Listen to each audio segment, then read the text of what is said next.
Günlərlə xırçılsın itirməyən, dadından doymayacağınız həmin o qoğal reseptini sizlərlə bölüşürəm. Xəmiri yoğurmaq üçün kombayn içərisinə 1,5 kg un əlavə elədim. 2 yumurtanın ağı, 1 ədəd də bütün yumurtanı. Yarı stəkan duru yağ, 100 qram ərdilmiş kərə yağı, 2 yemək qaşığı xama, 10 qram quru maya, duz, sarkök və rəzyan əlavə elədim. Xəmiri yoğurmaq üçün həm süddən, həm sudan istifadə elədim. 1 stəkan ilıq süd, 1 stəkan da ilıq suyu əlavə elədim. Lazım olsa yenə də əlavə edə bilərsiniz. İsti üçün yarım kilo un, 150 qram kərə yağı, duz, istiot, razyana, zövqə görə ədiyyatlara əlavə edə bilərsiniz. 1 ədəd də yumurtanı əlavə eləyib qəşəng umaz edirsiniz. Əlinizlə sıxın, bu formada olursa deməli içi hazırdır. Xəmirimiz 2 qat mayalandı. Xəmirin tərkibindən yumurta ağını o qədər vurmağımın səbəbi xəmirin xırçıltılı olmasıdır. Başlayırıq xəmirləri kündələməyə. Bu xəmirdən hardasa 20-25 ədəd qoğal alınır. Başlayırıq bir-bir kündələri açmağa. Dəzgahı yağlayırıq, xəmirləri də üst-üstə açıb yağlayırıq. Bu proses bütün xəmirlər bitənə qədər davam edir. Daha sonra videoda gördüyünüz kimi xəmirləri kəsdim. Başladım içərisini doldurmağa. Bu arada nəzərinizdə olsun, videoda istifadə etdiyim hər şeyi Emsandan almışam. Əsasən də xəmiri yoğurmaq üçün istifadə etdiyim aparatı işimi çox asanlaşdırdı. Xəmir orada yoğurulana qədər mən də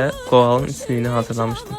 Elə servis etdiyim bu qab da Emsandandır, çox gözəl görünür süfrədə. Qoğalımız da hazırdır. Bayramınız mübarək. Özünüzə yaxşı baxın, sevgi ilə qalın. Hələlik.